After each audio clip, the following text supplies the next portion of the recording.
Hi friend. तो more long video आसी नथिला देखुवे बहुत दिन हेलानी। तो बहुत जन भी कमेंट कर दीदी कहीं लॉन्ग वीडियो आसुना कहीं आसुना मुझे ये वीडियो सब कहि मो सहित कौन बीतुची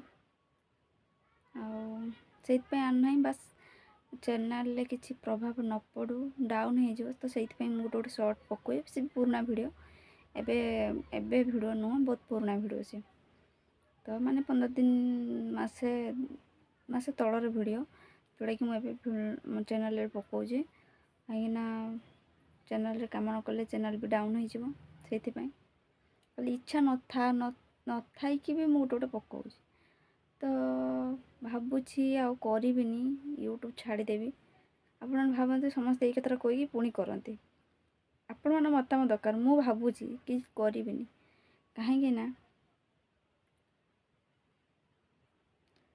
कौन कहि माने एत बड़ा आसी ना मु छाड़ी भी पारुची ना मु करी भी पारुची करिया को मत टोटल माने इच्छा ही नहीं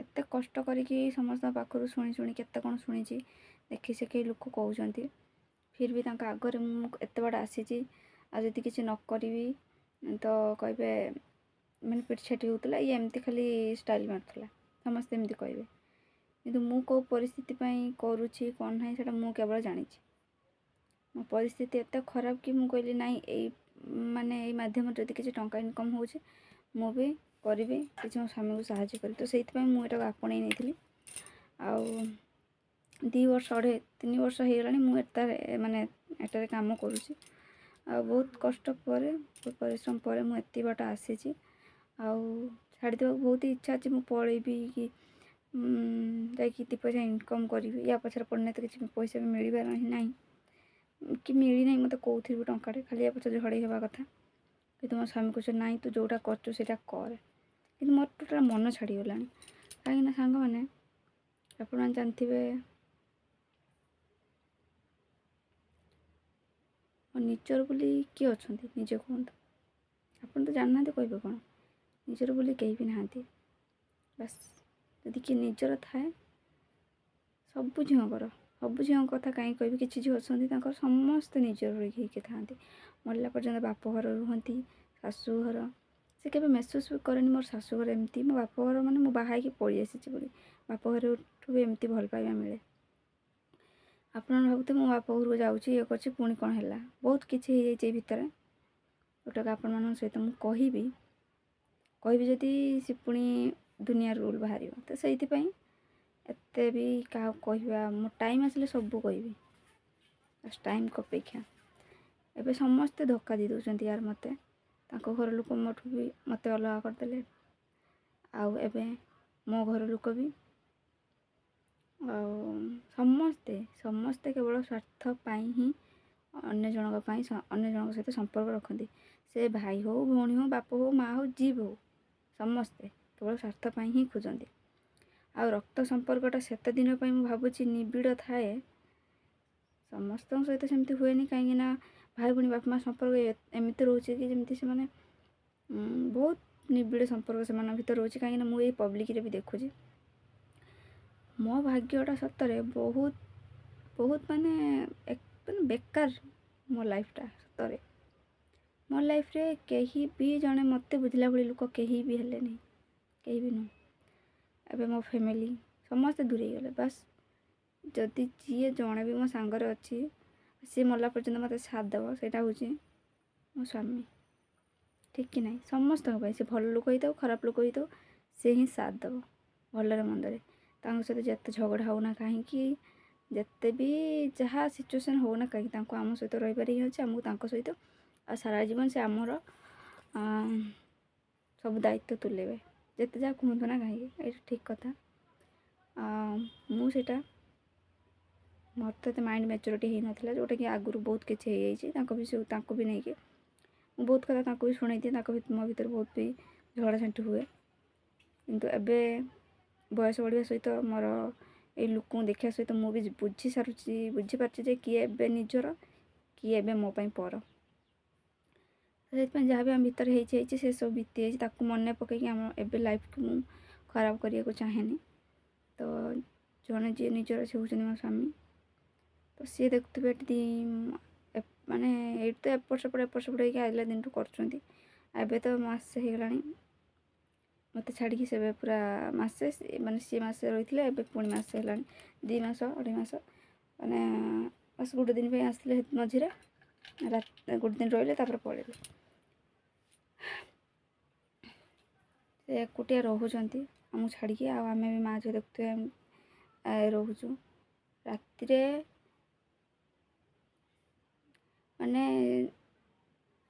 ମୁଁ ତ, ମୋ ବୟସ କେତେ, ମୋଠୁ ବି ବୟସରେ ବଡ଼ ମୋ ନଣନ୍ଦ ବି ଯେତେବେଳେ ନଥିଲୁ ବାହାରେ, ତାଙ୍କ ପୁଅଟା ଅଛି 15-16 ବର୍ଷ ହେଲାଣି, ସେ ତାକୁ ଧରିକି ଆଉ ଗୋଟେ ଛୁଆକୁ ଡାକିକି ବି ଏଠି ଶୋଇଲେନି ଏକୁଟିଆ, ଡର ଲାଗିଲା ପଳେଇଲେ। ଭାବୁଥ ମୋ ବୟସ କେତେ, ମୁଁ ଗୋଟେ ଛୋଟ ଛୁଆକୁ ଧରିକି ଏଠି ରହୁଛି ଏକୁଟିଆ, ମୋତେ କେମିତି ଲାଗୁଥିବ। କିନ୍ତୁ ମୁଁ କୌଣସି ଝିଅ ଭଳିଆ ମୁଁ ନୁହଁ, ସମସ୍ତଙ୍କ ଠାରୁ ମୁଁ ଅଲଗା। ମୋ ସାହସ, ମୋର ସବୁ ମାନେ ସାହସ, ମାନେ ସବୁ କଥାରେ ମୁଁ କାହା ଭଳିଆ ସମାନ ହେବାକୁ ଚାହେଁନି। ମୋ ସାହସର ସହିତ ମୁଁ ରହୁଛି ମୋ ସ୍ୱାମୀଙ୍କୁ, କାହିଁକିନା ମୁଁ ତାଙ୍କ ସହିତ ଯଦି ବାହାରି ପଡ଼ିଯିବି, ସିଏ କାମରେ ଠିକ୍ କରିନଥିବେ, ମୋତେ ନେଇ କେଉଁଠି କ'ଣ କରିବେ ନିଜେ ଭାବ। ତ ଯେଉଁ ସିଚୁଏସନ୍ ହେଉନା କାହିଁକି, ମୁଁ ମୋ ନିଜକୁ ସେତିକି ଷ୍ଟ୍ରଙ୍ଗ ରଖେ। ତ ଏବେ ମୋତେ କାଲି, ମାନେ ଯେଉଁ ଯେତିକି ଦିନ ହେଲାଣି, ମୋତେ ଭଲ ଲାଗୁନି କ'ଣ ପାଇଁ ଜାଣିଛନ୍ତି? କହିଲେ ବି ମୋ ଆଖିରୁ ବି ଲୁହ ଚାଲି ଆସୁଛି। ସେ ଯାଇକି ଯେଉଁ ଭୁବନେଶ୍ୱରରେ କାମ କରୁଛନ୍ତି, ଭୁବନେଶ୍ୱରରେ ଅଲରେଡ଼ି ସେ କାମ କରୁଛନ୍ତି, ସେ ଫାଷ୍ଟଫୁଡ଼୍ କାମ ଶିଖିଛନ୍ତି ବୋଲି ଫାଷ୍ଟଫୁଡ଼୍ ଦୋକାନରେ ରହିଛନ୍ତି। ତ ସେ ଯେଉଁଭଳିଆ ଘରେ ରହୁଛନ୍ତି ମୋତେ ଟୋଟାଲ୍ ଭଲ ଲାଗୁନି। କାହିଁକିନା ସେ ଦୋକାନରେ ଶୋଉଛନ୍ତି, ସଫାସଫି କରିକି ସବୁ ଯାଇସାରିଲା ପରେ ସେ ସେଇଠି ମାନେ ତଳେ ଶୋଉଛନ୍ତି। ଏଠି କେତେ ଝଗଡ଼ା କରେ ତାଙ୍କ ସହିତ, ଯେତେବେଳେ ଖଟରେ ଶୁଅନ୍ତି ମଜାକରେ ବହୁତ କଥା କହେ। ଆମ ବାପ ଦେଇଛି ଖଟଟା, ତୁମେ ଗୋଟେ ରାଜା ଭଳିଆ ଆସିକି ପଡ଼ିଯାଉଛ, ଇଏ ସେ କେତେ କଥା କୁହେ। କିନ୍ତୁ ଆଜି ଏ ଖଟ ତ ଅଛି, ମୁଁ ଅଛି, କିନ୍ତୁ ସେ ଯାଇକି ବିଚରା ତଳେ ଗୋଟେ ସପରେ ଶୋଉଛନ୍ତି। ତାଙ୍କୁ ବି ଆକ୍ସିଡେଣ୍ଟ ହେଇଛି, ତଳେ ବି ସେ ଶୋଇପାରନ୍ତିନି, ତାଙ୍କ କମର ବହୁତ ପେନ୍ ହୁଏ। ଖାସ୍ ପରିବାରକୁ ପୋଷିବା ପାଇଁ ଯାଇକି ସେ ଜାଗା ବି ପୁରା ଆବୁ ଖାବୁଡ଼ିଆ ଅଛି, ଖାଲି ସପଡ଼ ପକେଇକି ଶୋଉଛନ୍ତି ସେ। ଆଉ ଯେଉଁ ବ୍ୟାଗ୍ ନେଇଛନ୍ତି, ବ୍ୟାଗ୍ରେ 2ଟା ଲୁଗାପଟା, ସେଇଟା ମୁଣ୍ଡରେ ଦେଇକି ଶୋଉଛନ୍ତି। ସେଟା ତ ଯାହା ହେଲା। ତାପରେ ହେଲା ସେ ରୋଷେଇ, ମାନେ ସେଠି ଖାଆଖୁଇ କରୁଛନ୍ତି, ଲୋକ ଗଲା ପରେ ସେଠି ସଫା କରି ଶୋଉଛନ୍ତି। ତାପରେ ହେଲା ସେ କବାଟରେ, ମାନେ ପୁରା ଫାଙ୍କା ଅଛି ହେଲା, ଏତିକି ଫାଙ୍କା, କବାଟ 2 ସାଇଡ଼୍ ଦେଲା ପରେ ମଝିରେ ଏତିକି ଫାଙ୍କା ବି ରହୁଛି, ତଳେ ବି ଏତିକି ଫାଙ୍କା ଅଛି ହେଲା। ମାନେ ମୁଁ ସେଦିନ ଦେଖିଲି, ରାତିରେ କଲ୍ କରିଥିଲି, ମୁଁ କହିଲି ଫାଙ୍କା ଲାଇଟ୍ ଦେଖାହେଉଛି କ'ଣ ପାଇଁ, କହିଲେ ଏଠି ଫାଙ୍କା ଅଛି କବାଟଟା। ଆଉ ତାପରେ ମଶୁରୀ ଟାଣିବା ପାଇଁ ବି ସୁବିଧା ନାହିଁ। ଆଉ କାଚିଣ୍ଡି ବି ବହୁତ ସାରା ଫାଙ୍କା ଜିନିଷ ଜାଣିଥିବ, ପୁରା ମାନେ ପଛପଟ ପୁରା ଜଙ୍ଗଲ, କେତେ କାଚିଣ୍ଡି କତରୁ କେତେ କ'ଣ ଆସୁଛନ୍ତି। ତ ମୋତେ ଦୁଃଖ ଲାଗିଲା ବହୁତ, ଏତେ ଫାଙ୍କା ଅଛି। କାଚିଣ୍ଡି ଫାଚିଣ୍ଡି ଜାଣିଥିବେ କାନରେ ଗଳିବେ, କାଚିଣ୍ଡି ସାପ ଫାପ, ମୁଁ ଭଲ ଜାଗାରେ ଶୋଉଛି, ମୋତେ ବହୁତ ଏଣୁ ମାନେ ମୋତେ ମୋ ମନକୁ ଆସେ। ମାନେ ମୁଁ ଶୋଇଥିବି, ମୋ ରାତିରେ ଖରାବେଳେ ମୋ ନିଦ ଭାଙ୍ଗିଯିବ, ନେଗେଟିଭ୍ ସବୁ ମୋ ମାଇଣ୍ଡରେ ଚାଲିବ। ଦେଖିଲା ବେଳଠୁ ମୋ ନେଗେଟିଭ୍ ସବୁ ମୋ ମାଇଣ୍ଡରେ ଚାଲିଛି। ମାନେ କହିଲି ହେଲା କ'ଣ ଟିକେ ଖୁସି କେମିତି ଶୁଅ ତଳେ ଦେଇକି, ସିଏ ମାନୁନାହାନ୍ତି। କ'ଣ ଦେବି, କେଉଁଠୁ କ'ଣ ଆଣିବି, ସିଏ ଆଣି ଦେବେ କ'ଣ। ତାପରେ କାଲି ବହୁତ ବାଧ୍ୟ କଲି ମଶୁରୀ ଟାଣିକି ଶୁଅ, ଆଉ କହିଲେ କି ନାଇଁ ସୁବିଧା କିଛି ହେଉନାହିଁ ଟାଙ୍ଗିକି ଶୋଇବା ପାଇଁ। ମୁଁ ଏଠି ଶାନ୍ତିରେ ଶୋଇଯାଉଛି ସିନା, ଖଟରେ ମଶୁରୀ ଟାଣିକି ଶୋଇ ପଡ଼ୁଛି, ସେ ବିଚରା ଯାଇ କେମିତି କ'ଣ ପଡ଼ୁଛନ୍ତି। ଖାସ୍ ନିଜେ ଜାଣି ଶୁଣିକି ନିଜ କୋଠରେ ନିଜ କୁରାଢ଼ି ମାରୁଛନ୍ତି। ଯେତିକି ଯେଉଁ 2ଟା ପଇସା ଥିଲା, ମୁଁ କହିଲି ଖଟିଆ ଖାଇବା 2 ପଇସା, ଯେଉଁ ପଇସାରେ ଅଧିକ କରିବାକୁ ଚେଷ୍ଟା କରିବା। ତାଙ୍କୁ ମାଇଣ୍ଡରେ ପଶିଗଲା ନାହିଁ ମୁଁ ଦୋକାନ କରିବି, ଦୋକାନରୁ 2 ପଇସା ବି ଆସିବ। ସମସ୍ତେ ଭାବନ୍ତି ଆଗକୁ ଯିବା ପାଇଁ, ସେ ବି ଭାବିଲେ, କିନ୍ତୁ ଆମେ ସେଟା ଲସ୍ରେ ପଡ଼ିଗଲୁ। ଆଉ ଲୋକ ତ ଯିଏ ଯାହା ନେଇ ଖାଇଦେଲେ, ଆମେ ପୁରା ବର୍ବାଦ କରି ରଖିଥିଲେ। ଲୋନ୍ ଧାର ପଡ଼ିଯାଇଛନ୍ତି, ଲୋନ୍ ସୁଝିବା ପାଇଁ, ଘରକୁ ଚଳାଇବା ପାଇଁ ଯାଇ ବାହାରେ ଖଟିବା ପାଇଁ ପଡ଼ୁଛି। ମୁଁ କହିଲି ମୁଁ ନ ଝିଅକୁ ଛାଡ଼ି ଦେଇ କେଉଁଠି ପଳାଉଛି, ଫ୍ୟାମିଲି ନେଇକି, ତବେ ସେ ସେଟଲ୍ ହେଇନାହାନ୍ତି, ମୋତେ କୁଆଡ଼େ ନେବେ। ନହେଲେ ମୁଁ ସେଇଠି ଭୁବନେଶ୍ୱରରେ ବି କାମ ମିଳୁଛି, ମୁଁ ଲେଡ଼ିସ୍, ମାନେ ସେଠି ତ ଲେଡ଼ିସ୍ ମାନଙ୍କୁ ରୁମ୍ ଦେଉଛନ୍ତି, ମୁଁ ରହିବି ପାଖରେ, ଆଉ ଝିଅକୁ ନହେଲେ ଛାଡ଼ି ଦେଇ ପଳାଉଛି ଘର ସହିତ କଥାବାର୍ତ୍ତା ହେଉଛନ୍ତି। ସେମାନେ ମନା କଲେ, ଫିର୍ ବି ମୁଁ କହିଲି କି ନହେଲେ ବି ମନା କରୁଛନ୍ତି କେମିତି କାହା ପାଖରେ ଛାଡ଼ିଯିବି, କିନ୍ତୁ ମୁଁ ତଥାପି କହିଲି ମୁଁ ନ ଯିବି କାମ କରିବି। ସେ ପାଟି କରୁଛନ୍ତି, ମୋତେ ଭଲ ଲାଗୁନି। ମୁଁ କିଛି କରିଦେଲେ ତ ତାଙ୍କୁ ଟିକେ ହେଲ୍ପ ହେଇଯିବ, ଜଲ୍ଦି ସୁଝିଯିବ ନା। ଏକୁଟିଆ ବିଚରା କେତେ ହଇରାଣ ହେଉଛନ୍ତି, ମୋତେ ଟୋଟାଲି ଭଲ ଲାଗୁନି। ସିଏ ବି ରାଗୁଛନ୍ତି କହିଲା ବେଳକୁ। ତ ସେଇ କଥା ଭାବି ଭାବି ମୋତେ ଟୋଟାଲି ଭଲ ଲାଗୁନି। ଆଉ ଭିଡ଼ିଓ କ'ଣ କରିବି, ସେଇଥିପାଇଁ ଭିଡ଼ିଓ ଭଲ ଲାଗୁନି କରିବା ପାଇଁ। ଜଣଙ୍କ ମାଇଣ୍ଡ ଭଲ ଥିଲେ ସିନା ସେ କରିବ। ଆଉ ସକାଳୁ ରାତି ପର୍ଯ୍ୟନ୍ତ ସବୁବେଳେ ମାଇଣ୍ଡରେ ସେ ଚାଲିଛି କେମିତି ରାତି ପାଇବ, ବାସ୍ ତାଙ୍କ ସହିତ କଥା ବି ଠିକ୍ ଅଛୁ କି ନାହିଁ। ଆଉ ରାତିରେ ବି କଲ୍ କରିବି, ସକାଳ ହେବ କି ନାହିଁ କଲ୍ କରିବି। ଯଦି ନ ଉଠେଇବ ପୁରା ମାଇଣ୍ଡ ପୁରା ଟେନସନ୍ ହେଲା। ତ ମୁଁ ସେଥିପାଇଁ କହିଲି ତୁମେ ଯେତେବେଳେ ନେଉଛି ନ ଗୋଟେ ରୁମ୍ ନେଇକି ରୁହ। ତ ସେଇଥିପାଇଁ ଆଜି ସେ କ'ଣ ଯାଉଥିଲେ ରୁମ୍ ଦେଖିବା ପାଇଁ, ଦେଖିବେ। ତ ଯଦି ବି ଠିକ୍ ହେଇଗଲା ତାହେଲେ ଯିବା, ଯଦି ନ ହେବ ସେ ଫାଙ୍କା ସହିତ ମୋର ଟୋଟାଲି ଭଲ ଲାଗୁନି। ତ ଭାବିଲି ଏଇଥିରୁ 2 ପଇସା ଇନକମ୍ କରିବି, ତାଙ୍କୁ ଟିକେ ହେଲ୍ପ ହେବ ନା, ଏଥିରେ ବି କିଛି ହେଉଛି। ତ କାହିଁ କରିବି କହୁନାହାନ୍ତି, କାହିଁ ମୁଁ ଦୁଃଖ ସୁଖଟା ସେୟାର କରିବି, କିଛି ତ ଫାଇଦା ନାହିଁ ସେୟାର କରିକି। ଖାଲି ଅଯଥା ଭାବନାଟା, ଅଯଥା ମୁଁ 2 ପଇସା ଇନକମ୍ କରିବି, ସେଇଟା ସେମିତି କିଛି ବି ହେବନି। ତ ଝିଅ ବି ଟିକେ ବଡ଼ ହେଇଥିଲେ ମୁଁ କିଛି କରିପାରନ୍ତି। ସବୁଆଡ଼ୁ ହାତ ଗୋଡ଼ ବନ୍ଧା ହେଇଛି। ଆଉ ମୋ ଘର ଲୋକଙ୍କୁ କହିଲି କି ମୋ ଝିଅକୁ ଟିକେ ନହେଲେ ରଖ। ମୁଁ ତାଙ୍କୁ ଏତେ କଥା କହିନି ମୁଁ କାମ କରିବି କ'ଣ କରିବି। ମୋ ଝିଅକୁ ଟିକେ ବର୍ଷେ ଖଣ୍ଡେ, ମାନେ ବର୍ଷେ ନ ବି 6 ମାସ ହେଲେ ବି କିଛି ବି ସାହାଯ୍ୟ ହେଇଯିବ, ସେଟଲ୍ ହେଇଯିବ। ସେମାନେ ବି ମନା କରିଦେଲେ। ତ କାହା ଉପରେ ଭରସା କରିବୁ ଭାଇ, କେହି ବି ନିଜର ନାହାନ୍ତି। ତ ସେଇଥିପାଇଁ ଟୋଟାଲି ଭଲ ଲାଗୁନି। ତ ମୁଁ ଆଜି ବହୁତ ଦିନରେ ପଢ଼ିନି, ବହୁତ ଜଣ କମେଣ୍ଟ କରୁଛନ୍ତି ଏତେ ଲଙ୍ଗ୍ ଭିଡ଼ିଓ ଆଣ। କ'ଣ ଲଙ୍ଗ୍ ଭିଡ଼ିଓ ଆଣିବି କୁହନ୍ତୁ, ନିଜେ ତ ଘରେ ଚୁପଚାପ ରହୁଛି, ଆପଣଙ୍କୁ କ'ଣ ସେୟାର କରିବି। ବହୁତ କିଛି ତ ହେଉଛି ମୋ ସହିତ, କିନ୍ତୁ ମୁଁ ସେୟାର କରି କିଛି ଲାଭ ନାହିଁ। କାହିଁକିନା ଖାଲି ଲୋକ କହିବେ ତେଣୁ ଏମିତି କହୁଛି ସେମିତି କହୁଛି, କିଛି ତ ପାଉନି, ଖାଲି ପାଗଳ ଭଳିଆ କଥାବାର୍ତ୍ତା କରୁଛି। ମୁଁ ସେଥିପାଇଁ କିଛି କହୁନି।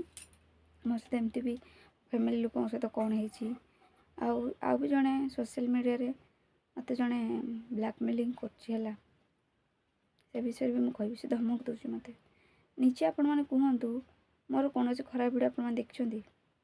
ସେ ଇନଷ୍ଟାରେ ହେଉ, ଫେସବୁକ୍ରେ ବି ଯାଇ ଦେଖିପାରିବେ, ଆଉ ୟୁଟ୍ୟୁବ୍ରେ ଦେଖୁଛନ୍ତି। ସେମିତି କିଛି ଖରାପ ଭିଡ଼ିଓ କିଏ ଦେଖିଛନ୍ତି? ଆଉ ଗୋଟେ ବଡ଼ କଥା ହେଲା, ଝିଅମାନେ ସେ ଇନଷ୍ଟାରେ ହେଉ କି ଫେସବୁକ୍ରେ, ସ୍ତ୍ରୀ ଲୋକମାନେ ସେମାନେ ନିଜ ଫଟୋ ରଖୁଛନ୍ତି ଅଧିକ ଭ୍ୟୁ ନେବା ପାଇଁ, ସବୁବେଳେ ଏକୁଟିଆ କରୁଛନ୍ତି ବାହା ହେବା ଝିଅମାନେ। ଯେତିକି ଜଣ ସବୁ ମ୍ୟାରେଡ଼୍, କିନ୍ତୁ ମୋର ସେମିତି ଦେଖୁଛନ୍ତି। ମୋର ଏମିତିକି ହ୍ୱାଟ୍ସଆପ୍ ଡିପିରେ ବି, କଲ୍ରେ ବି ମୁଁ ମୋର ଆମ 2 ଜଣଙ୍କ ଫଟୋ ଥିବ। ଆଉ ହ୍ୱାଟ୍ସଆପ୍ରେ ବି, ହ୍ୱାଟ୍ସଆପ୍ ଡିପିରେ ଆମ 2 ଜଣଙ୍କ ଫଟୋ ଥିବ। ଦେଖୁଥିବେ ୟୁଟ୍ୟୁବ୍ରେ, ଇନଷ୍ଟାରେ, ଫେସବୁକ୍ରେ, ସବୁଥିରେ ମୁଁ କେବେ କେଉଁଥିରେ ମୁଁ ଏକୁଟିଆ ମୋ ଫଟୋ ରଖିନି। ଆପଣ ନିହାତି ଯାଇ ଦେଖିପାରିବେ। ଯେତେ ପୁରୁଣା ଆଇଡ଼ି ହଉ ନା, ଆପଣ ମାରିଦେବେ ସିତୁ ଶୁଭ, ଯେତେଟା ପୁରୁଣା ଆଇଡ଼ି ବାହାରିବ ଦେଖିବେ କେଉଁଥିରେ ବି ମୋର ଏକୁଟିଆ ଫଟୋ ନଥିବ ହେଲା। ମୁଁ ଇନଷ୍ଟା ଆଇଡ଼ି ବି ଯାଇ ଦେଖିଦେବେ, ସିତୁ ଶୁଭ lifestyle insta ID. Facebook ID ଦେଖିଦେବେ ଆପଣମାନେ, ଶୁଭ ମାରିକି ଦେଖିଦେବେ। ଆଉ ଏଟା ତ ୟୁଟ୍ୟୁବ୍ ଆଇଡ଼ି। ଆଉ ତାପରେ ମୁଁ ବି ଏମିତି ନୁହେଁ କି ସବୁବେଳେ ଏକୁଟିଆ ଭିଡ଼ିଓ କରେ। ମୋ ସ୍ୱାମୀ ଭିଡ଼ିଓରେ ଆସନ୍ତି। ଯେତେବେଳେ ମୁଁ ତାଙ୍କୁ ସେ ଟାଇମ୍ ପାଆନ୍ତି, ମୁଁ ବହୁତ ବାଧ୍ୟ କରେ। ତାଙ୍କୁ ଭଲ ଲାଗେନି, କିନ୍ତୁ ବାଧ୍ୟ କଲେ ସେ କରନ୍ତି। ମୋତେ ବି ଭଲ ଲାଗେ ସେ କଲେ, ମୁଁ ବି କୁହେ କର, ସେ କିନ୍ତୁ ରାଜି ହୁଅନ୍ତିନି। ତଥାପି ଯେତେବେଳେ ହୁଅନ୍ତି, ତାଙ୍କୁ ଭିଡ଼ିଓ ପ୍ରାୟ ଟାଇମ୍ ଦେଖିବେ, ମୋ ଭିଡ଼ିଓ ଥିବ କିଛି। ଏମିତି ନୁହେଁ କି ମୁଁ ସେମିତି ଝିଅ ହୋଇଥିଲେ ମୁଁ ସେମିତି ଏକୁଟିଆ ଫଟୋ ରଖନ୍ତି ଲୋକଙ୍କ କତିରେ ଭ୍ୟୁ ପାଇ। କ'ଣ ଦରକାର, ମୁଁ ଯେତିକିରେ ଭାଇ ଅଛି ସେତିକି ଢେର। ଆଉ ମୁଁ ମୋ ସ୍ୱାମୀଙ୍କୁ ଇଏ କରିକି ମୁଁ କାହା ପାଖରୁ ଭ୍ୟୁ ଲାଇକ୍ ନେବି, ସେଟା ମୋତେ ପସନ୍ଦ ନୁହଁ। ଆପଣ ଦେଖିପାରିବେ ସେଇ ଭିତରେ ବି ମାନେ ଲୋକ ଖରାପ ଲୋକମାନଙ୍କୁ ପସନ୍ଦ କରନ୍ତି। ମାନେ ଖରାପ ଯେଉଁମାନେ ଝିଅ ହେଉଛନ୍ତି ସେମାନଙ୍କ ପଛରେ ପଡ଼ୁନାହାନ୍ତି, କିନ୍ତୁ ଗୋଟେ ଭଲ ଝିଅ ଭଲ ସଂସାରକୁ ଭାଙ୍ଗିବା ପାଇଁ ପୁରା ଲାଗି ପଡ଼ୁଛନ୍ତି। ସତରେ କି ନାହିଁ? ତ ସେମିତି ଜଣେ ଲାଗି ପଡ଼ିଛି। ଆପଣମାନଙ୍କ ପାଇଁ ସିଏ ପୁଣି କିଏ, ଏଇଟା ମୁଁ ନେକ୍ସଟ ଭିଡ଼ିଓରେ କହିବି। ତାପରେ ଆପଣମାନେ ମତାମତ ଦେବେ। ମୁଁ ଆଗତୁରା କହିଦେବି, କାହିଁକିନା ଆପଣମାନେ ବି ମୋତେ ଦିନେ ଖରାପ ନ ଭାବନ୍ତୁ ହେଲା। ତ ଲଙ୍ଗ୍ ହେଇଯିବ ଭିଡ଼ିଓ, ନେକ୍ସଟ ଭିଡ଼ିଓରେ କହିବି। ଚେଷ୍ଟା କରିବି ଆଣିବା ପାଇଁ, ଇଚ୍ଛା ତ ହେଉନି ବଟ୍ ଟ୍ରାଏ କରିବି ସବୁକିଛି କହିବା ପାଇଁ। ରହୁଛି, ଜୟ ଜଗନ୍ନାଥ। ପୁଣି ଗୋଟେ ନେକ୍ସଟ ଭିଡ଼ିଓରେ ଦେଖା ହେବ।